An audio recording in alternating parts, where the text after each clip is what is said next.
নফস তো চায় একটা গুনাহ করতে। হ্যাঁ, এটা মানে নফসের কি বলা যায়, আপনাকে টেনে নিয়ে যাবে গুনাহের দিকে। প্রথম প্রথম কষ্ট হবে, একবার দুইবার তিনবার কষ্ট হবে, চারবার কষ্ট হবে, এরপর দেখবেন যে পানির মতো সহজ হয়ে যায়। যখন আপনি রাজ্য জয় করা শুরু করবেন, তখন একটার পর একটা রাজ্য শুধু জয়ই করতে থাকবেন, জয়ই করতে থাকবেন। কিন্তু প্রথম দুই একটা রাজ্য জয় করতে আপনার কষ্ট হবে, ঠিক আছে না? এবং কষ্ট এটা এটা ওলামায়ে কেরাম বলেন এই কথা, যে প্রথম স্টেপ নফসের উপর, পরের স্টেপ জান্নাতে। সুবহানাল্লাহ। প্রথম প্রথম পাড়া দেওয়া বলি আমরা না, পাড়া দেওয়া।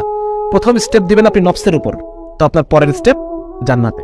সুতরাং পাড়া দিলে তো কষ্ট হবে নফসের, সুতরাং এই প্রথম প্রথম একটু কষ্ট হবে। এত সহজ না।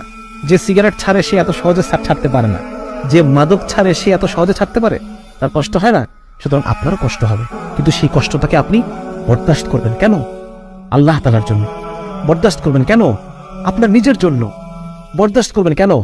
আল্লাহ রসুল সাল্লাল্লাহু আলাইহি ওয়াসাল্লামের জন্য। একটু চিন্তা করে দেখেন যে আল্লাহ রসুলকে উম্মতের খবর পৌঁছানো হয় ফেরেশতাদের মাধ্যমে। সো আল্লাহ রসুলকে যদি পৌঁছানো হয় যে হে রসুল, আপনার উম্মত পর্নোগ্রাফি দেখতেছে, আপনার অমুক উম্মত অমুক জায়গায়, অমুক জেলায়, অমুক রাস্তার পাশে, হ্যাঁ অমুক জায়গায়, অমুক নামের, হ্যাঁ দেখা যাচ্ছে শামসুল আরিফিন, এই শামসুল আরিফিন নামের আপনার এক উম্মত সে পর্নোগ্রাফি দেখতেছে, তখন আমাদের রসুলের মানে কেমন লাগবে চিন্তা করে দেখেন। আমি যদি আমার রসুলকে ভালোবেসেই থাকি, আমি যদি আমার আল্লাহকে ভালোবেসেই থাকি, তাহলে সেই ভালোবাসার প্রমাণ কোথায়? সে ভালোবাসার প্রমাণ কোথায়?